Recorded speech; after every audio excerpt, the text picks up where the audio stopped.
Welcome to the show. Hi. See, it sounds weird without it now. Yeah, you're right. It does. It's I like was not. it's just missing something. I was anticipating the silence. I was like, I don't want it to be. I don't know. I don't like that. And then you did it. I'm like, okay, that's better. Thank you. It's annoying, but it's better. I don't know. It's not annoying. It's actually kind of. It's grown on me. You know how like a wart. Have you ever have you ever memorized a song like sarcastically? What do you mean? Like, I have Barbie Girl memorized. I don't enjoy the song particularly, but I memorized it because it's kind of funny to sing the lyrics and people are like weirded out. And so you just have it memorized. I can't say that I've done it for that reason, but I know pretty much entire songs that I don't want to know and never wanted to know. So there's that. But I'm talking about like you purposefully memorized a song that you didn't particularly enjoy. I did that with a couple songs. That song and then the Crash Test Dummies. I can't remember the name of it, but it's like once there was this kid who got into an accident and couldn't go to school, but when he finally came back, his hair. No. In the ancient days of giants, when the earth was wild and free, a creature roamed the valleys, cloaked in mystery. Is he born of angels' blood and man, a Nephilim so tall, or a shadow of the fallen, yet heeding the Maker's call? He's a biblically accurate Bigfoot, with a lineage from the skies. Not a myth or legend, but a truth that never dies. Is he a remnant of the Nephilim, a titan standing tall? Or does he have the word of God upon him, the last to hear the call?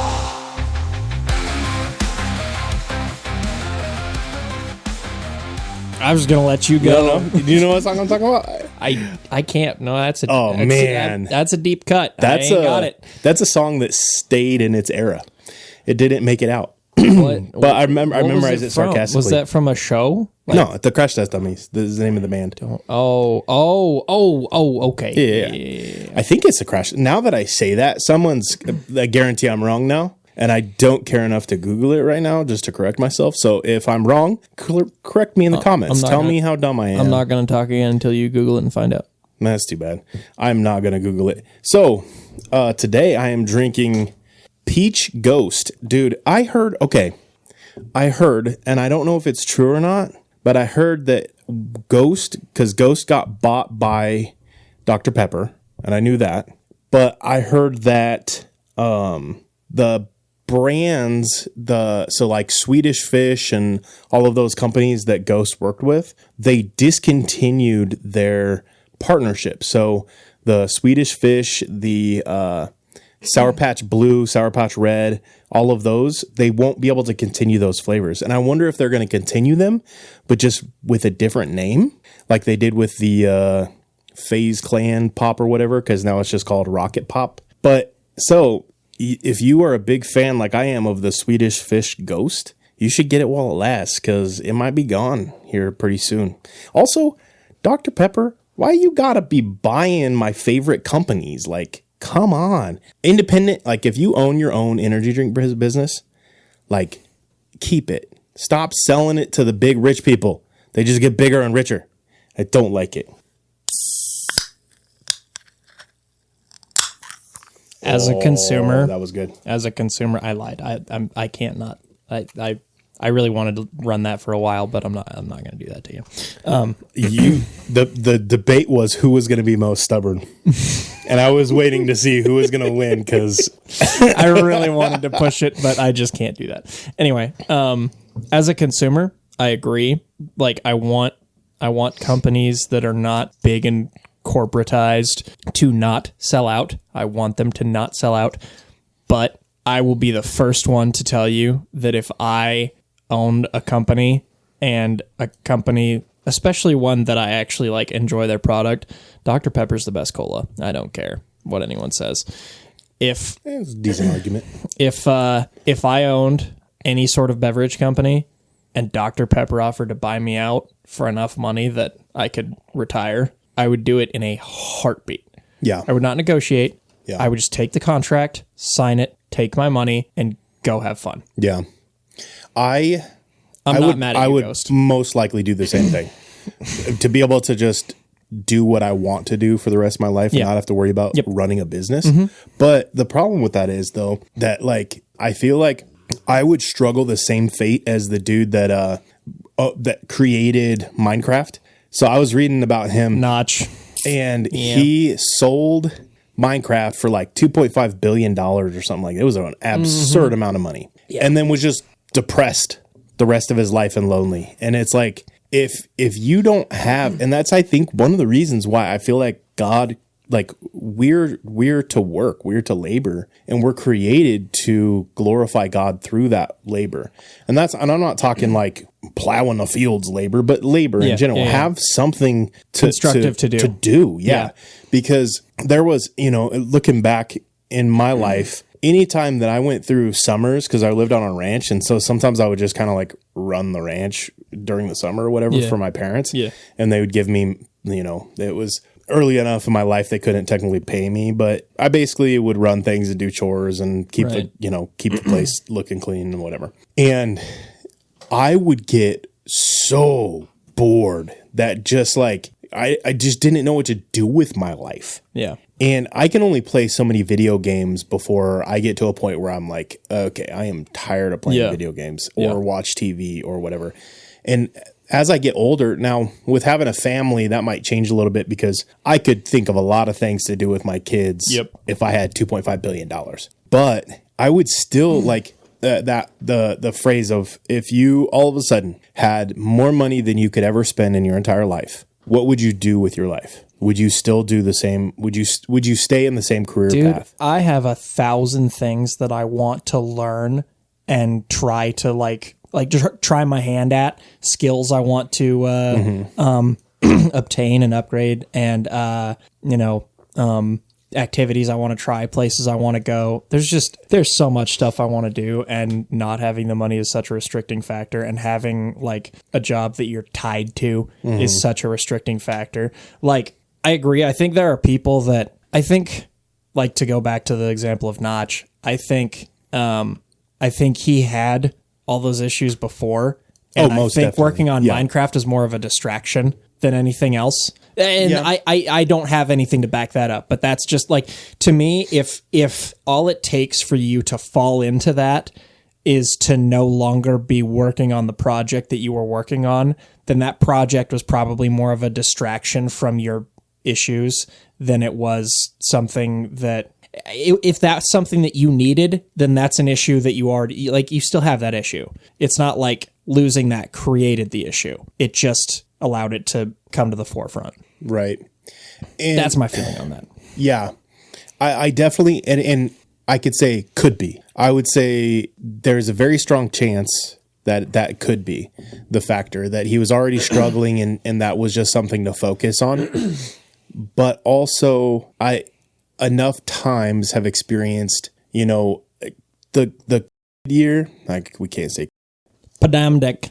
during the 2020 summer, that just everybody was at home, nobody was allowed to go do anything, nobody could travel, all that stuff. Yeah. I, up until that point, had never experienced anxiety. Now, I'm not ashamed of, like, I talk about my past, and I dealt with depression and all the other gambit of things I struggled with previously in my life. But I had never struggled with anxiety. I never had any issues with anxiety, anything like that. And that year, 2020, that summer, it broke me.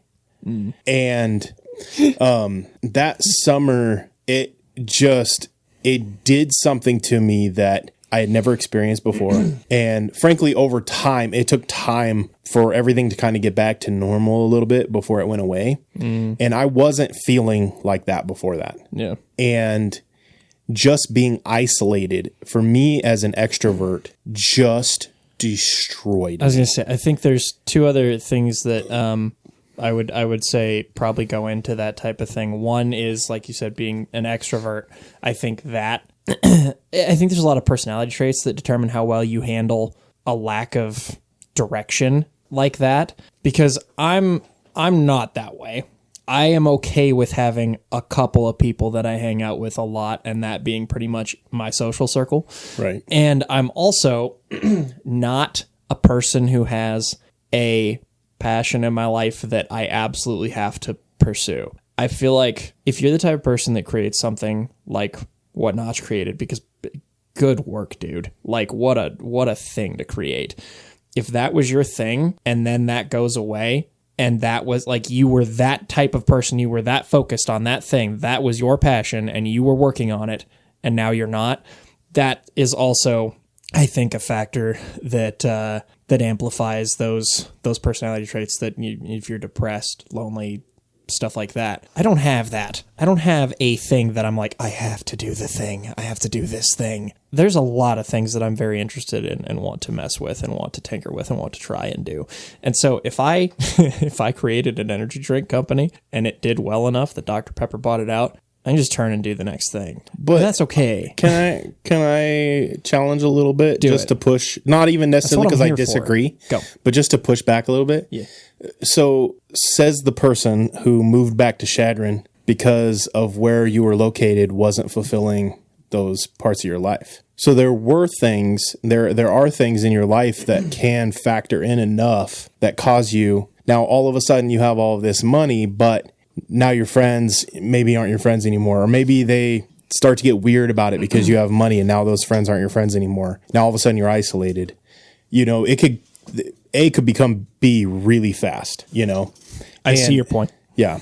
And But the again, friends that I have are not those friends. right. But, you know, That's why they're my friends. right. But that still goes to say that there are elements of your life that are tied to your joy. Yeah. And we all experience that. Yeah. And like you're saying, different traits depend on what those elements are. Right. For me, it's regularly interacting with people. And Right. whether that's new people, and I'm not talking, and for me, I'll be the first to tell you, small talk, I might as well have never even had a conversation with you. Yeah. If all we're going to talk about is small talk, Yeah. it wasn't a conversation. It doesn't scratch the extroverted itch in me, so to Right. say. But I need regular interaction with people. But I also have really close friends that I like to see regularly. Right. But I also have 0% introvert in me, that to the point where I cannot tell you the last time I purposely was alone in my entire life. Like I can't tell you the last time I was on purpose chose to be alone. And now that I have kids, I can't even tell you the last time I was alone. You know, like maybe driving to the store for 30 seconds. You know, like that's my level of extroverted. So as soon as something came in during that year, that summer, it rocked my world because I couldn't get that one thing. In the same way that when you didn't have those close friends there, it kind of rocked your world a little bit too. Yeah. But for me, you know, that kind of money, I like legit would probably end up still doing the same thing as I'm doing. I just would do it different. Right. And it would actually probably make me a busier person because I would still do the same job as I have currently. Right. I would opt to not get paid for it. Right. And then I would probably start to manage. I would come up with some funds, some organizations that could continue to generate more money in order to give and donate to certain needs that are, you know, to help the kingdom grow, so to say. And so my life really wouldn't change at all, other than I would have a lot nicer car, a lot nicer house, and I'd take way more elaborate vacations. Right. But outside of that, my life really wouldn't change all that much. But so many people, and that's where I view myself as being extremely lucky that I have a job that isn't tied to the income. It's tied to, I love it and I'm passionate about it, and I would do it whether I had that amount, Right. you know, whether it paid extravagantly or not, because it doesn't pay extravagantly. We're a Right. missionary. Right. It doesn't pay. But I still would do the same thing if I had a ton of money. Yeah. But how much of that is me ensuring that I keep those safety nets of my health in? And I do think the Bible was clear. I do think that I think God did. And I think that labor and work is worship. Yeah. And whether that's alone in a field, doing hard labor with your hands, getting to work with your hands, building things, a carpenter, what, even Jesus modeled for us to work, and I think that having purpose in that is tied to us and our joy. And I think that if you don't find something with that amount of money, if you don't find something, whether it's running a business that's, you could even just open up a restaurant, just something to help you manage time and have tangible goals in life, I think you're going to fall into that same pit. Yeah. I don't think there's a single person who wouldn't, but the means in which they do that, I think would look different per person. Yours would look different than mine. Yeah. I would continue doing the same career I have. Yours would change dramatically. You'd start to have projects, maybe, building cars that you can sell or something like that, yours is going to look different than mine. Yep. But you're still, in order to maintain that and not fall down that path, you would have to. Yeah. But yeah. That was a awfully long rabbit trail from talking about energy drinks. Right. Thanks, Ghost. By the way, Peach's Ghost is phenomenal. Yeah. It is. I think I've drank it on here one time before, but if you haven't tried it, it's worth it. It's so good. I might have to pick up a couple cans of the Swedish Fish stuff. Maybe that'll become a collector's item. Yeah, for real. Save it and then in like 10 years sell it. I'll probably be the one that buys it. Not still, for the price I'll be asking. Hey, maybe I'll get rich by then. I hope so. That'd be cool. Yeah. The odds of me getting rich, what would have to happen for me to get rich? I guess if Courtney, I wouldn't be getting rich. Courtney would be getting rich. So unless this podcast takes off. So by the way, like and share this podcast with a friend right now. And go, just pause it, go do it, and then come back. Okay. Thank you. I have an idea for a way we could make some money. Maybe we should like run a trailer and drive up to Alberta and buy a bunch of pre-2000 vehicles and then bring them back down here and sell them. Since they won't be drivable in Alberta. Yep, they'll be being sold for cheap for a while. I wouldn't mind going and getting some like 2009 pickups from up there because they've got to have them because it's farming ranching communities all over up there. Pre-2000 though, isn't it? I thought it was 2010. Was it 2010? I thought it was 2010. Oh. Excuse me. You could be right. I can't remember, but it's absurd. Yeah. If you haven't heard, go ahead and explain it. So... Who was it specifically that made the call? Their the dude that they just elected, the head of Alberta. Yeah. The president, governor, whatever you want to call it, the top dude in Alberta. The dude who, it used to be Trudeau, and then now it's this new dude. Has and it wasn't the said, guy that I when liked. And when is it? When is it in effect? It's pretty quick. Do you remember? It was like within a few months. Right? Oh, was it a couple years? I don't. It was pretty soon. Yeah. It was within at least within a year or two. I'm going to add in allegedly. Oh, yeah. Do your own research. Just in case. All pre either 2000 or 2010. I thought it was 2000, but it could be 2010. It could be 2000. Anyway, vehicles will be banned in Alberta. You will not be able to drive them on public roadways. Yeah. See, I was thinking 2010 because that's when EVs started to become a thing. Well, and I'm wondering if that's when the police could shut down cars remotely. Oh, that could be. See, and that's what my thought process went to. But either way, if that's legit and they do go through, like if that's legit and they go through with it, our north border is going to be flooded with cars. But Orange Man banned. And I think as long as something costs less than $600, you don't have to pay tariffs on it in total. So if you find them for $500, you don't even have to pay the tariff as you come across. That'd be good. That'd be pretty sick. You'd be all right. That'd be pretty sick. And then, so what else was there? No tint. You're not allowed to have tinted windows at all. Windows. That one was like... You got a couple of weeks to get it fixed or whatever. Yeah, that one's like immediate. The one thing I will say is my only concern is I've seen that video a few different times posted by a few different people. Mm-hmm. But with today's AI, it's so hard. And I almost think that they're perfecting AI in order to force us to get news from government Legacy regulated news sources because it could be AI. You know what I mean? And I don't think that one was. It looked too clean, but It's getting AI harder. is getting harder and harder to decipher. And so if anything could be AI, well, then now we got to have professionals who check it out and look it through, and blah, blah, blah, blah. And it gets to the point where it's like the average common dude isn't going to know whether something's true or not unless he hears it from a reputable source. Yeah. Also, this podcast is not a reputable source. So speaking of everything is alleged. This is all for fun. If you haven't heard, this is biblically accurate Bigfoot. Welcome.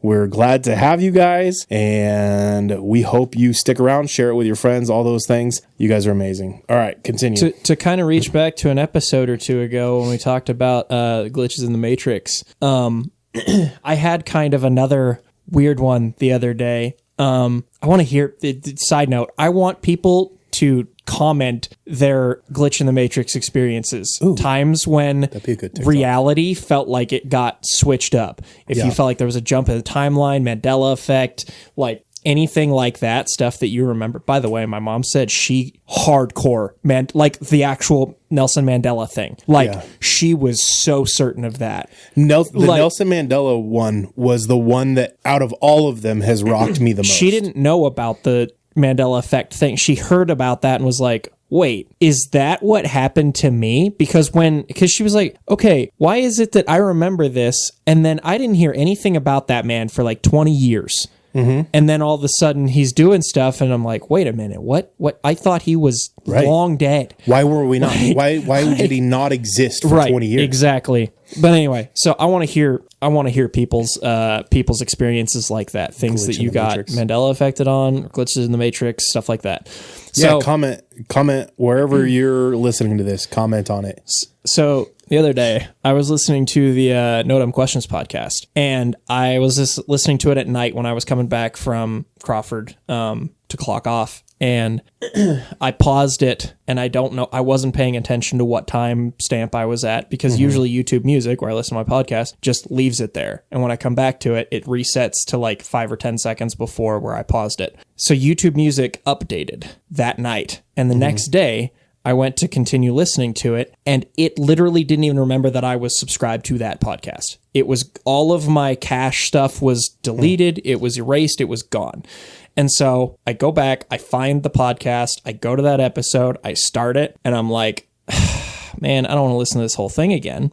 I think I was about here-ish, and I dragged it. It was like an hour and 15-minute podcast. I dragged it to the second. Like, give or take, like 2 to 3 seconds, I was within, it was the same sentence that I left off on. Wow. I was closer. Incredible. I was closer than it would have been if it hadn't updated and reset my cache. Right, because it would have reset it like a few seconds. Yeah. It would have reset it by a few seconds. I was closer than that.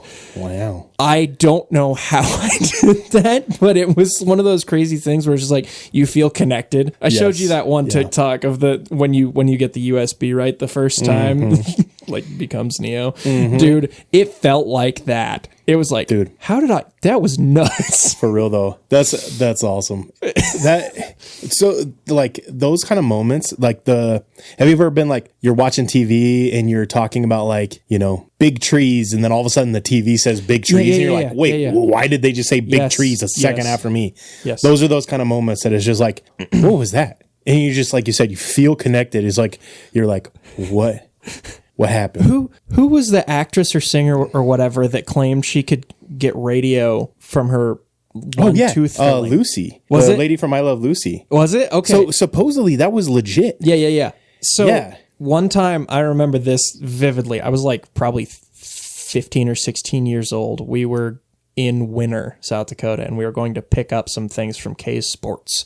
And I walked out of True Value and across the street into K's Sports. And I had a song playing in my head, and we walked into that store, and that song was playing on the radio, and it was at the same point in the song that was playing in my head as I walked through the door. That's crazy. Like, dude, those moments are so weird. Like an equivalent in my mind is like, have you ever been like singing something in your head, and then all of a sudden the person in the room with you starts singing it out loud? Yeah. And you're like, wait. And it's silent. You're not listening to TV. Nothing's going on the phone. You know. Yeah. Those moments like that, exactly like you're talking about. Yeah. Dude.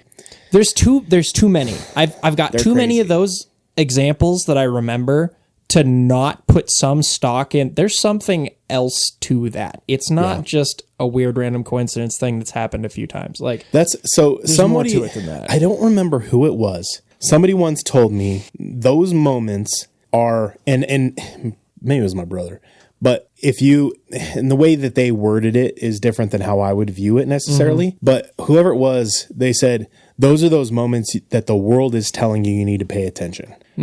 Like something's going to happen. Maybe it's like, you know, from that TikTok thread, people were talking about the burnt toast theory, that when you burn your toast, it means that something was going to happen on your commute. You should take the time to remake your toast, even if it means you're going to be late. Those experiences, we've had experiences like that so many times in our life. Like, you know, I think I briefly shared about it in the past, but there's so many of those moments where it's like something happens and you lose your phone, even though it's like, you know where you set it. And then there was one during this last winter. I was getting frustrated because I couldn't find the car keys. And I was like, I put them one of 3 places. Like, they don't go anywhere. And I couldn't find them. And then finally I found them, and it was like a whole, like, it really wasn't a lot of time, but it was enough that I got frustrated. Yeah. It was like a minute. And then as I was driving a car, and it had to have been within that minute, got T-boned on the 385 interchange. And I mean, like, they got T-boned. Yeah. Like, it drove them into the parking lot, like T-boned. And I was like, you know, what are the odds that I lost my keys, but then I found them exactly where I normally put them, but for some reason I couldn't find them. Yeah. You know, those kinds of moments. Those are, and so mine would be, those are moments where the Holy Spirit or God is telling you pay attention, or, you know, for whatever reason, you know, they're interacting, or your guardian angel is, you know, is interacting with the world around you to try to get a different outcome from what you're planning on doing. I like that theory for a lot of instances. Yeah. It makes those moments feel less, and just as somebody who my brain instantly thinks of conspiracy theories. Yeah. Thinking of it that way prevents it from going down that conspiracy theory mold that it could easily go down. Right. Rather than your phone listening to you, it's the world trying to talk to you or whatever. That's what we do on this podcast, though. It's probably more likely to be them listening to us anyway. But, oh man. Yeah. Anyway, I had one the other day, and I was like, I want to hear more of those. Glitches, I want to hear people's Matrix glitch moments. Well, but also glitches in the Matrix could also be interactions with good or bad spirits as well. Right. You know, when I used to work out at the Nebraska Boys Ranch, it's now doesn't exist, or it exists in a different form now. But back in the day, they used to have juveniles that were kind of, they weren't bad enough to go to juvie, but they weren't in like foster care or probation. Like, they had to go to this place for rehab or whatever. Yeah. And you know, there was a few different examples of things that I experienced out there that you could easily say there were glitches in the Matrix, but my brain always goes to like, you know, there was like an evil spirit impact. Like there was one day I was up there and we were getting ready for it was like a study of something we were going to do. And I went up to prepare the hall, and this hall has like 4 pool tables. And I'm in the back office getting some stuff ready to go so that we could do our study up there. And it's like above a gym, like a basketball court. And then all of a sudden it sounded like, and I mean clear as day, sounded like somebody breaking the rack, like when you queue up and your very first hit, just like an immaculate cue, like just beautiful. And then the door slammed. And I went running out because I was like, who's out here that's not supposed to be over here? Because they're all supposed to be in their house. And I was like, who's sneaking out of their house to come over here? And I got out there, and none of the pool tables had any balls even on the tables, let alone balls moving. And then I went and I looked over, and whoever it was would have had to have exited out the location where I could see. Yeah. And so I kept an eye on it, and I would have been able to get there faster than they could have gone down. And I called over, and I was like, hey, who's missing? Have someone over here to try and play pranks on me. And they went through and they counted, and they're like, oh, actually, they're all accounted for in the living room watching TV right now. I can see all of them. Nobody's moved. And I was like, okay, so then those moments glitches in the Matrix? Are those moments something or residual like memories of the environment? Right. Or are they, you know, they could be, you could explain, you could like any of the three. They could be demonic, they could be the residual energies of the past, or they could be glitches in the matrix. So you know what I'm saying? Yeah. You know? So maybe it just got me out of that office for a second. I know you had a set order you wanted to do, but that transitions really, really well into, I think, one of your last ones that you wanted to talk about, or at least it was one of the last things you mentioned, which is was it the U.S. government that basically, not exactly said, but alluded to, or pretty much said, but he might not have meant it that way. Right. Yeah. But effectively claimed to have obtained the ability to manipulate time and space. Yes. Which is concerning. During a press conference, at best, is very concerning. Yeah. Especially considering the fact that the U.S. government doesn't typically say that they can do things that they can do, rather than the other way around. We're not a country whose government is prone to bluffing or posturing. Yeah. We kind of just we kind of subscribe to the F around and find out mentality of you don't know what we can do, so why don't you find out the hard way? Right. That's kind of the way we traditionally play. And so the idea that we have made that claim, now I could be off here, but I would lend credibility to that statement. I wouldn't call it out as whatever. Right.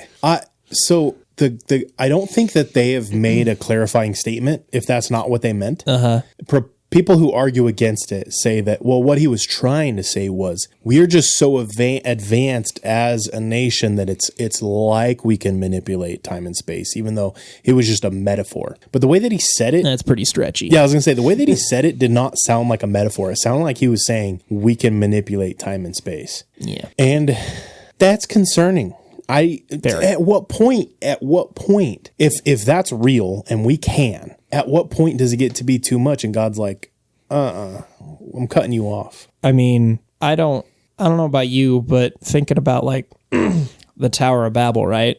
There's building a really tall tower. And he was like, yeah, you can't talk to each other anymore. Yeah, you're building a really tall building, a really, really tall building. So I'm going to cut you down. No, that's not manipulating space-time. That's there's no way that's what the Tower of Babel was. But like, I don't know. If you do subscribe to the idea that was what that was, like, they're too advanced. They're too cohesive. That's a problem. But we're talking about manipulating space-time. I was reading a theory that the Tower of Babel wasn't a singular tower, like building, but instead was possibly multiple pyramids that synced up to create a quote-unquote tower with whatever electronic frequencies they were creating. And so it wasn't a building tower, it was a energy tower. And I went, okay. It's funny that you mentioned that, because as soon as you started to say theory and Tower of Babel, I was like, what if that's what the pyramids are? Like, what if that was what that was? Or they were towers. And then rather than tearing it down or destroying it, I was like, sand. Just bury it. Right. Except for, here's the little caps to remind you of what you had. But there's pyramids all over. And from what it seems like, they all seem to have very similar joinings of the rock. Like the rock comes together very similarly. The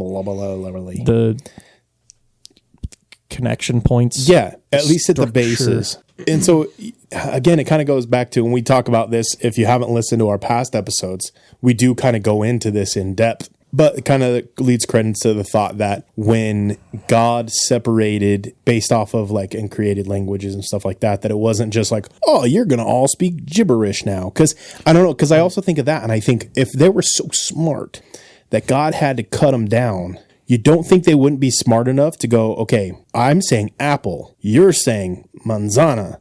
Right. Same thing. Okay. Let's start to.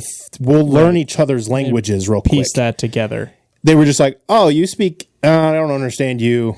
I understand you. All right, let's go over to Africa. You know what I mean? Like, Yeah. that sounds really like they were so smart that he had to cut them down and scramble their language, but they weren't smart enough to interact with each other long enough to learn each other's languages. Sorry about it. That sounds really dumb to me. Yeah. And so, in my mind, him separating languages was probably more of a long-term thing, and he separated the people. Right. To me, that makes more sense. Well, if he separated the people, and maybe that's when he separated the land, that would explain why all of the pyramids are on different continents and stuff. Yeah. Yeah. But that gets into the effigy mounds and the temple mounds and we can stuff start like into that too. Yeah. That's a good time for that. Yeah, This is flowing nicely. The American effigy mounds is something that I felt like there was gonna be more there. Yeah. I worded this way: there should be more there. Yeah. The problem is, and from what I can tell, it seems like the Smithsonian has just muted the conversation. Imagine that. So you've got there's the most famous effigy mound is the snake mound in Ohio, I believe. That's the most famous. Well, they found snake mounds over in the Middle East as well. So you're saying that there's these mounds that are built in very similar ways, and the I think even like Abraham Lincoln straight up talked about the giants who are buried in the mounds. So we've got U.S. presidents who are saying that these mounds have giants buried in them. But then now all of a sudden, government takes over it. They don't allow excavations. They don't allow people to look into it. They come out with this narrative of what it is, and they say that it's the Native Americans who built them, but they refuse to give them back to the Native Americans. Sounds really dumb, right? Again, it kind of goes back to if the Native Americans built them and they belong to the Native Americans, why are we keeping them as a government? There's got to be more there in my mind. Right. It doesn't make sense. Yeah. Because if we can trust, up on the Pine Ridge Reservation, you've got the Badlands. Yeah. Half of the Badlands belongs to the reservation, and it's managed by the reservation. So we can trust them with national parks, right? Apparently. We can't trust them with their own graves of their historical leaders. We can't trust them with that. Apparently. You see what I'm saying? Yeah. And so, Absolutely. so for me, it makes more sense that there's more there, that there's enough there, whether it's giants or not. There's more there. Yeah. And I was talking to a friend, a listener of the show. She's awesome. We were just kind of talking about different theories of what they could be and stuff like that. And I mentioned, I was like, why don't the government give it back? And she just laughed at me. She's like, yeah, the government's going to give anything ever back to the Native Americans. Right. And I was like, okay, fair. But realistically, we're in that woke era, right? Yeah. We went through the Obama era and the Biden era, and we got to rename things. So we're renaming mountains. We're renaming in South Dakota, even we're renaming peaks that are no longer named after presidents or other, traditional white leaders, that we're naming them after Native American leaders or Native American names and stuff like that. Yep. But we're not going to give these back to the Native Americans. What are you hiding? Well, and that's all I go to. And to me, just the fact that the Smithsonian's interested in a thing is enough for me to become it. That's immediate suspicious. Yeah. Immediate suspicion. Yep. You're interested. It's like when the CIA, if the CIA is involved in the thing, it's like, cocaine. Exactly. Exactly. And even if you go back and do a little digging, you find that there were like renowned archaeologists who did digging in these locations who claimed to have found red-haired giants buried at these mounds. Any of these babies in Afghanistan or Kandahar? So they have found effigy mounds, so snake mounds is what they call them. They have found snake mounds all over that area. And Interesting. yeah, they're I don't know whether they're the same or if there's difference, but they're at the very least they were. I mean, people, we do have tendencies. We tend to do things very similar. Even in our own power. So yeah, we're building mounds for burial and stuff like that. It's possible. I'm not saying I'm saying it's not possible. I'm saying it's possible. It's just very improbable to me. It's very improbable to me that they would be that level of even similar. that level of similar. Well, same thing with the pyramids. The same thing with the pyramids.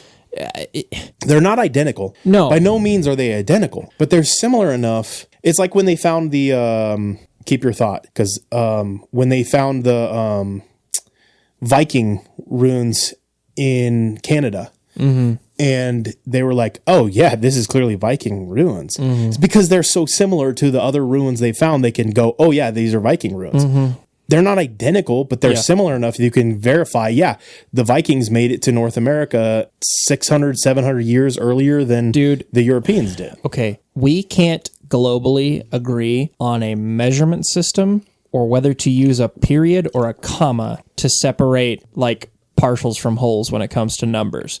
And you're telling me that several different cultures independently decided to use the same joining system on their bricks for their pyramids? Right. Look. That's a great point. I'm going to remember that. Possibilities? Yeah. Is it possible? Anything's freaking possible. But when you're talking odds, probabilities, no. Just being realistic. Yeah. No, they didn't. If you want to be convinced of that, sure. You can be convinced that, to me, it's the same level of probability as us being created from just a random space dust that just happened to combust and then all these friggin' giant spinning rocks happen to align themselves in the way that they did, and we just happened to end up on a rock that was the perfect distance from this particular star, and is spinning at the correct rate, and all of the conditions being perfect for life to spontaneously happen and then evolve into us. Right. No, it didn't. I'm sorry, but logically, no, it didn't. The odds are against it. Yeah. Oops, sorry. Not just against it as 20 to 1, 100 to 1, 100,000 to 1. Yeah. No, we're talking in the many, I don't know what comes after quintillion, hexillion, heptillion, whatever, decillion. We're well past that. Yeah. It's one in those kind of odds, past those kind of odds to me. I agree. And so there becomes a couple of different narratives, because I agree 100%. Yep. Narrative one. So let's take the Snake Mounds in Ohio. They perfectly line up with the way that the head is facing, line up with the summer equinox, and then the tail lines up with the winter equinox, and then it's got two little bends that line up with spring and fall equinoxes. And they've sent some people in to do research and stuff like that within recent years, and they've basically concluded that whoever built that had to have a good understanding of trigonometry to make it. Had to. Not probably did. Had to have had an understanding. I was going to go there if you didn't. And the pyramid I think it's in Florida.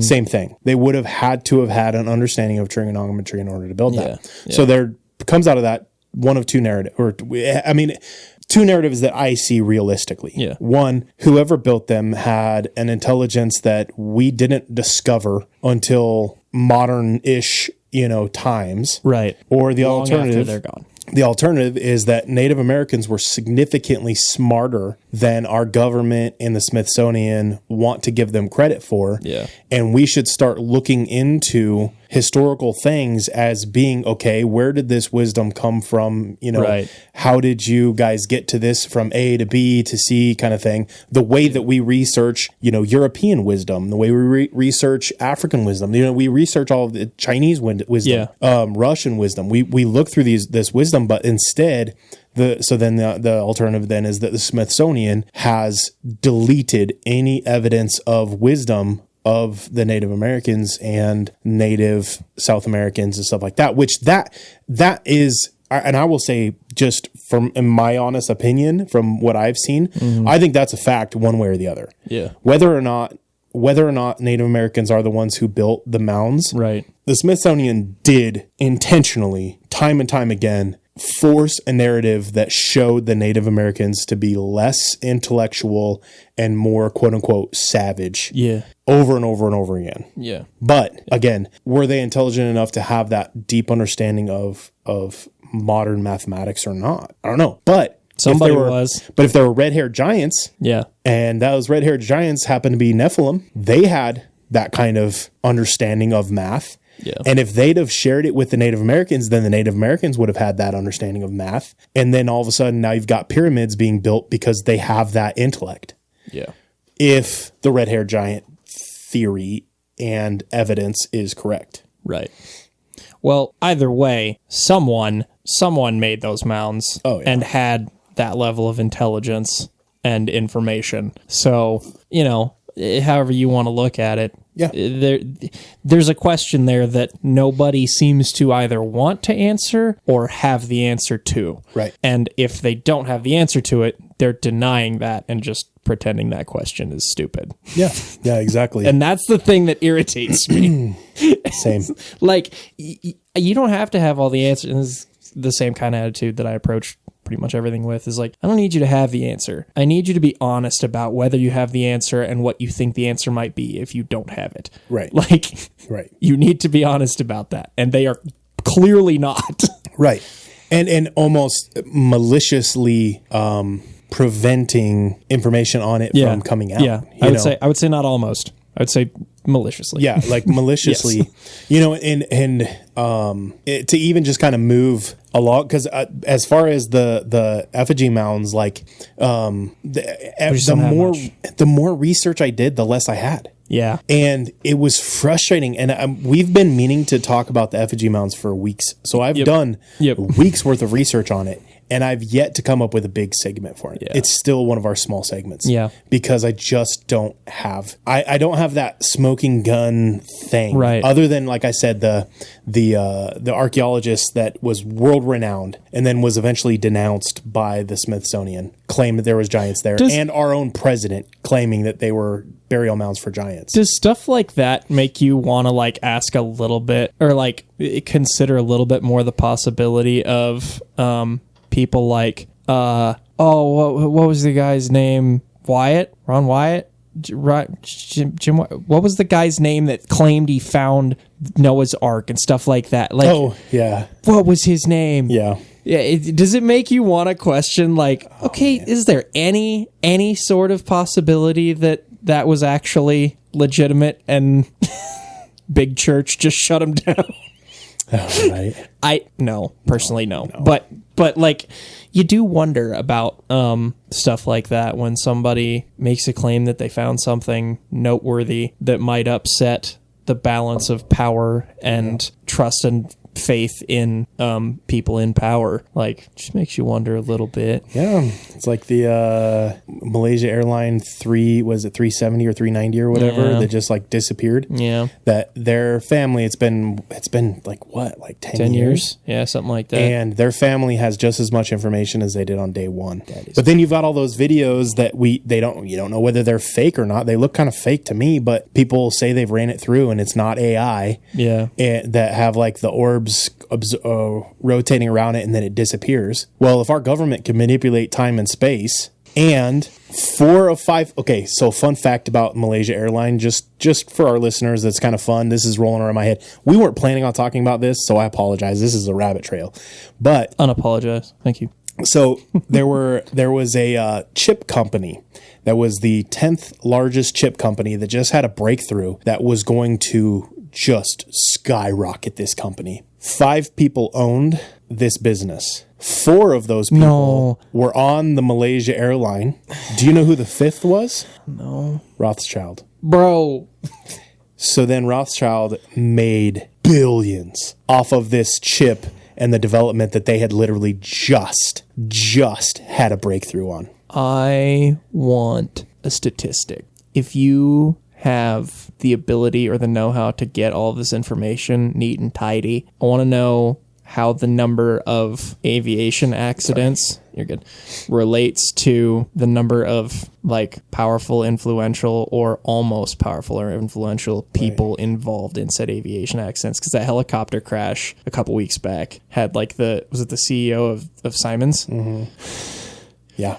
It's crazy. I mean, that goes all the way back to the Titanic. Yeah. You know, you've got these people who are very important for whatever reasons, and then their means of transportation just doesn't do what it's supposed to do, or intentionally wrecks, or whatever. Titanic, 9/11, Malaysia.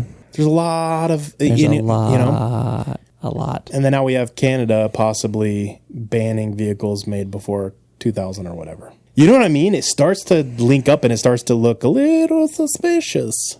I feel like at some point, you know what? When we get to video, you need to have in the background like a board with like the red. Dude, I would love that. String That would be lines. amazing. We need to do that. That would be great. I'll make that. We'll make that. Anyway, Definitely. So But yeah, and so speaking of that topic, grim. Yeah. I know where you're going to. Yeah, the Ministry of Truth. I mean the Institute of Peace. Is that where you want to go next? No, Oh, actually, that we'll do that one after this one because I do want to, and I just because I don't want to forget. Okay, because I think it's that's important. fine. That's fine. I want to shed a little light, a little bit for our. Yeah. Geez, we never made it to that at the start. India. Yeah. Okay. So in India, just this is informational. There was a attack that was very similar to the October 6th attack that took place in Palestine, or the Palestinians that took place in Israel. That was October. That's been that long now? That was a year. That was a year and a half ago. Yeah. But anyway, a very similar style of attack where, we'll just say Pakistanis who were dressed in military fatigues, went to a civilian location and opened fire. And there's some of these videos, like they're going viral right now. There's a dude ziplining, has no clue what's going on below him, and he's excited because he's ziplining, and then you hear like the gunfire going off underneath him, and he's just like, he doesn't even know that it's going on underneath him. And by the time it was done, they unalived 26 Indian Hindu tourists from this location and wounded over 20 others. And this is the instead of the Institute of Peace, it is the Religion of Peace. Yeah. And once again, the Religion of Peace has proven that they are not the Religion of Peace. And I want to pay our respects to those who perished, but at the same time, I think it's important to continue to shine a light of what this is really going on. And then literally 7 minutes before we started recording, I saw on the news, it broadcast across my phone, that India retaliated and they just straight up bombed Pakistan. That's a big deal. Yeah. And so India also shut off the water to Pakistan. Pakistan gets like 90% of their water from India, and India shut it off. Okay. And so now, but here's the thing. This goes back to kind of exactly when I brought up the Israel-Palestine issue, and people were so mad at Israel for cutting off humanitarian aid, but we don't see the same outcry for India cutting off humanitarian sources of living, water. Yeah. Like literally the number one thing we need is people to live. And we don't see the same outcry, and it makes me wonder why. But I don't blame India for doing that. I give them a, that's me clapping, in case you couldn't tell. Jihad aside, I just can't see the rationale in assaulting the person who provides your food. Yeah. You know what I mean? Like, I agree. what are you doing? Yeah. Like, what? I understand that you don't like someone's principles. Fine. Right. You can tell them you don't like their principles. If you want to act on that in a way that, it isn't violent, fine. Go protest, whatever. But you're going to friggin' literally attack the provider of your lifeblood? What are you doing? Dumb.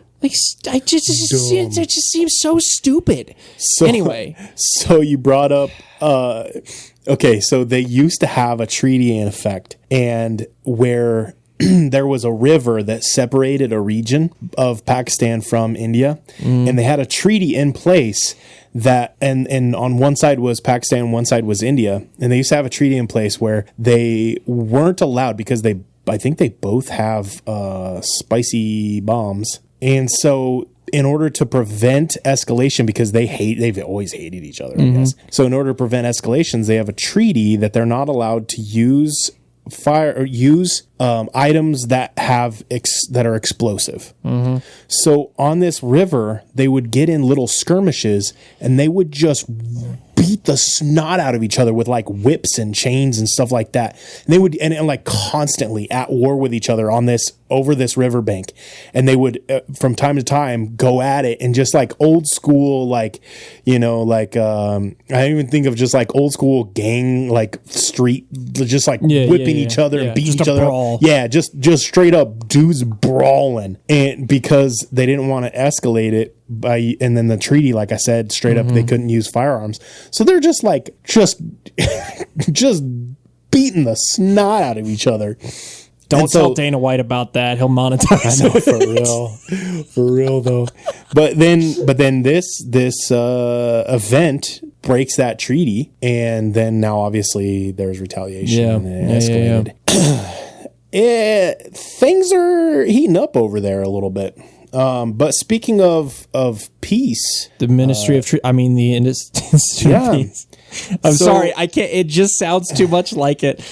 It's in 1984, and I can't. It's so ironic. Okay, so I know you did some research on this. Yeah, you did more. Okay, so the Institute of Peace is a government agency that recently underwent an audit, and prior to the Doge group showing up, they found proof that they deleted terabytes, like many terabytes worth of documents. The amount of documents you would have to delete for it to equate to many terabytes worth of information. That's a lot. And Elon just laughed because he's like, but we understand computers, and they obviously didn't, because we undeleted them.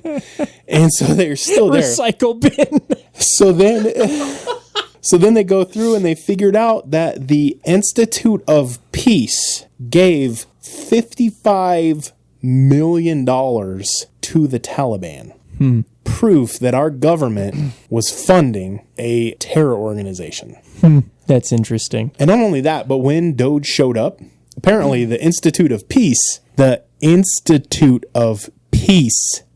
was stacked to the gills with firearms. Why is an organization called the Institute of Peace? Like, I picture the Institute of Peace should be like a library, bro. Now, see, like, it should be quiet. There should be a lot of books and some meeting rooms and just like a peaceful aura. You know what I mean? I'm gonna play devil's advocate for just a minute here. Why did Samuel Colt name his revolver the Peacemaker? You know, I agree. I don't have a problem with the Institute of Peace making peace through war, if you're honest about that. If you want to say, yeah, we make sure that there's peace because we handle the turmoil, the rough times. We handle that. We make the peace. We keep the peace. But that's not what you're saying here. That's not what you're saying at all. And it's funny.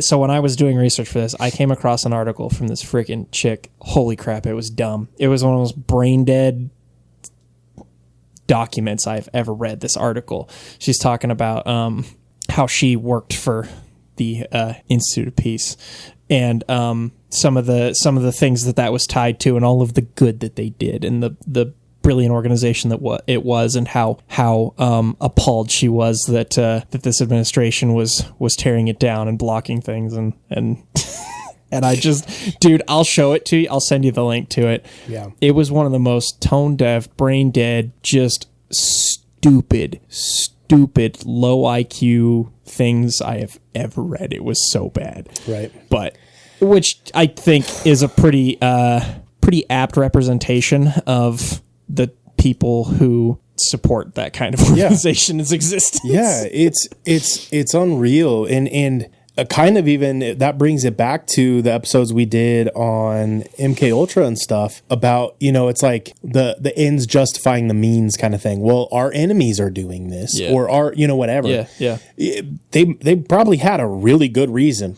quote unquote. Yeah. According to them, they had a good reason, but funding, and it breaks down when you're giving money to the institutes that you're publicly condemning and using as a justification to go to war against them, and you're the ones funding them. Yeah. So we're going to war with ourselves. And that's when it goes back to talking about how, the certain things trying to like establish other areas.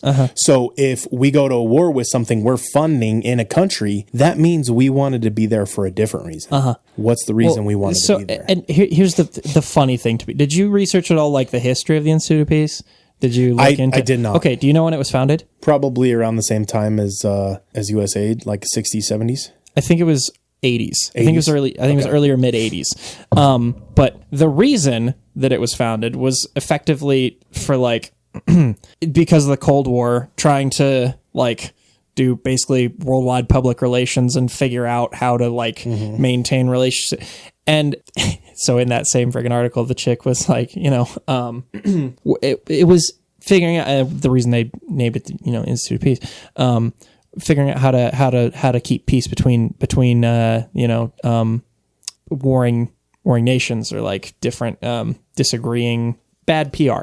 And I was just like, you're talking just after Nam, right?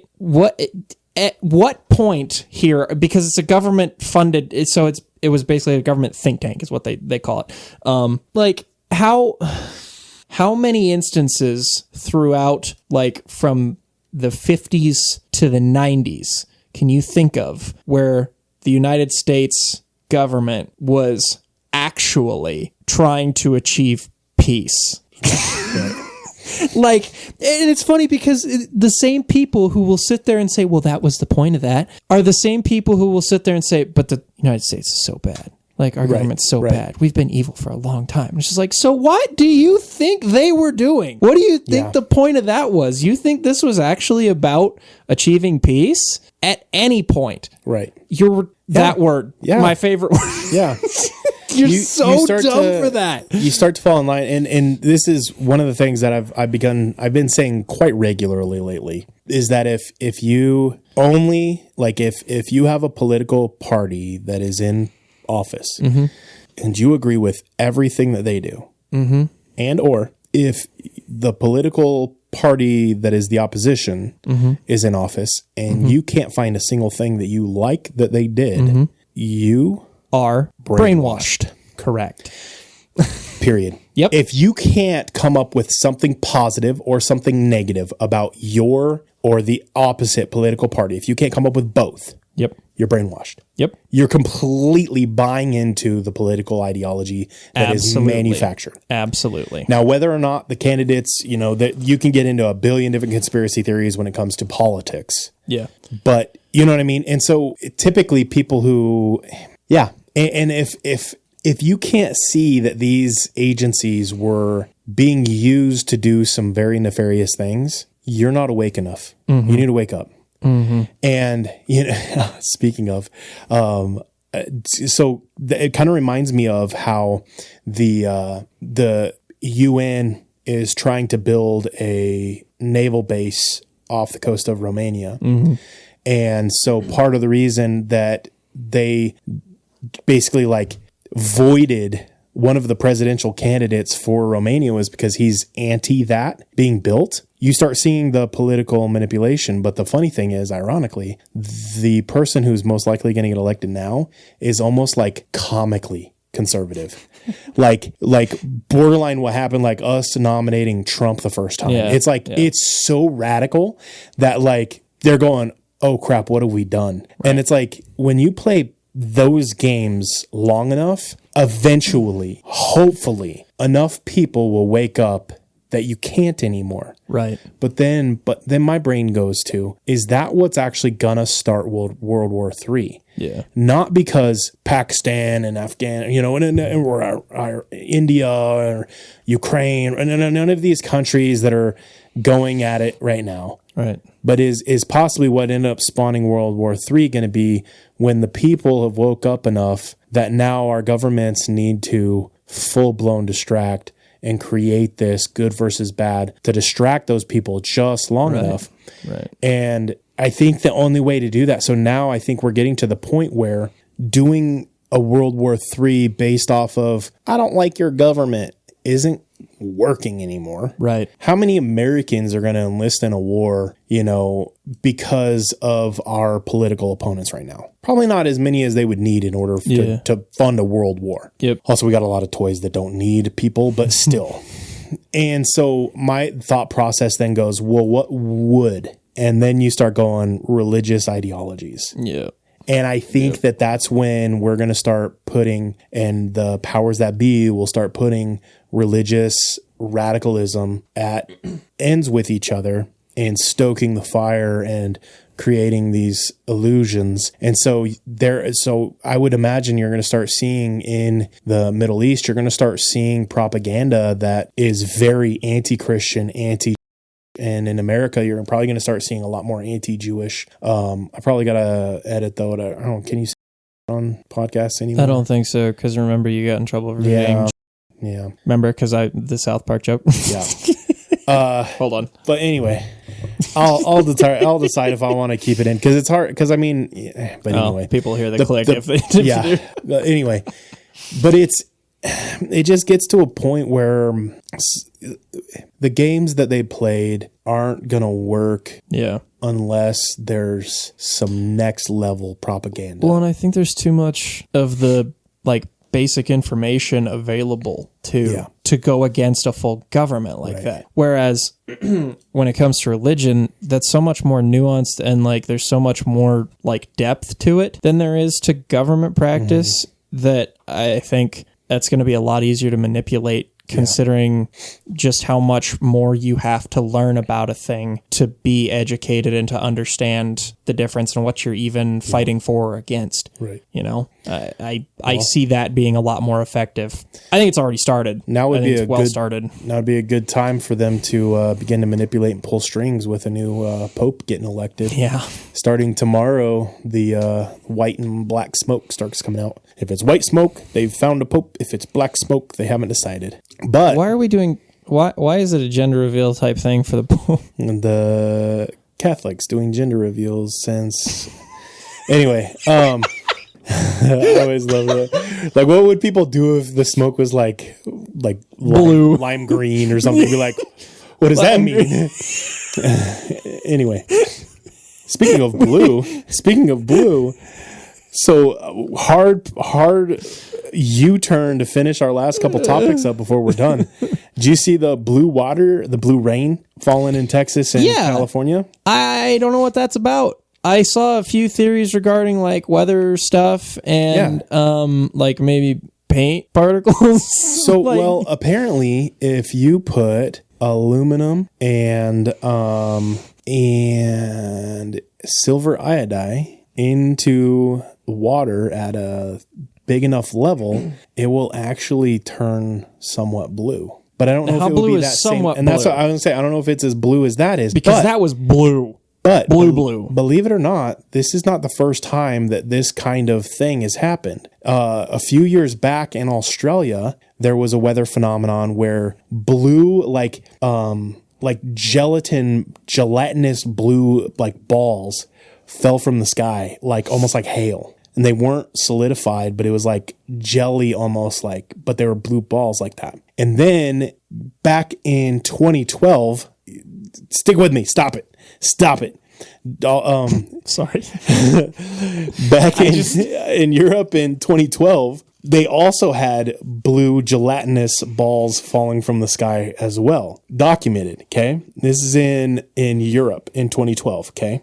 Fast forward to this last week, and the British government announced that they have been trying to protect people from the harmful sun's rays by mixing aluminum and silver iodide with jet fuel in the planes that fly over Britain in order to protect them from the sun. Do you know what that is, right? That's cloud seeding. Yeah. That's literally cloud seeding. Yeah. The British government just came out and said, hey, Yeah, we've been cloud seeding. But they phrase it as though they've been doing it to protect now. But they did say something interesting, though. They didn't say that they, dispersed it out the back of the plane. Right. They said they mixed it with the jet fuel. And so it makes me wonder if those things were falling in Europe back in 2012, if they were doing this back in 2012. You can cut this, but if I was a reporter when that happened, I would have the greatest headline of all time: Blue Ball Skyfall.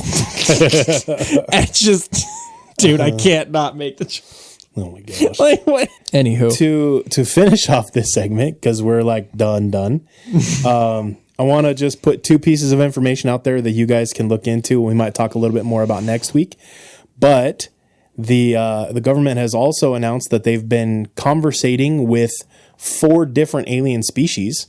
My brain goes to, well, how many different how many different types of demons are there? Because if there were seraphim, cherubim that fell, what I mean? Balchinians. So what if they were talking to different different demonic fallen angels? And then the last thing was our government kind of let it slip that they spent $21 trillion on an underground city in order to house the elite in case the world fell into ruin. this is my surprised face. Supposedly, part of this was in connecting underground east and west coasts. Tunnels. That's a lot of tunnels. There's a lot of tunnels. $21 trillion worth of tunnels. Is it weird that estimate seems low for that amount of project? 21 trillion. I know that's a lot. I understand that is a lot of money, but also that's like what, 2,500 miles of tunnels, something like that. Yeah. Dude, that's so much. That's so much digging. 21 trillion, though. I know. That's more than the Pentagon has unaccounted for. I was going to say that's several times our national debt, but even still, that's a lot of money. I think they could do it. Diggy Yeah, hole. I'll say that. Diggy hole. Man, you guys are amazing. If you listen week. to this far, you are my favorite person. You should comment and share this if you're my favorite person. But anyway, I apologize. Anyway, don't forget to like, subscribe, add us, join our Discord, do all those fun things. Leave me your glitch in the Matrix moments. Tell me about them. Right now, like as soon as you hear the music go, like immediately go to the comments and write in your favorite glitch in the Matrix moment that you've experienced personally. Ready? All right. Set. Okay. We love you. Bye. Bye. Stay your BA best.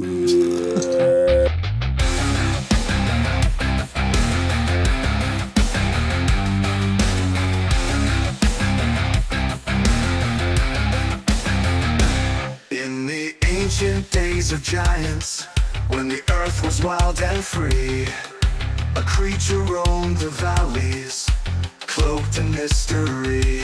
Is he born of angels' blood and man, a Nephilim so tall, or a shadow of the fallen, yet heeding the Maker's call? He's a biblically accurate Bigfoot, with a lineage from the skies. Not a myth or legend, but a truth that never dies. Is he a remnant of the Nephilim, a titan standing tall? Or does he have the word of God upon him, the last to hear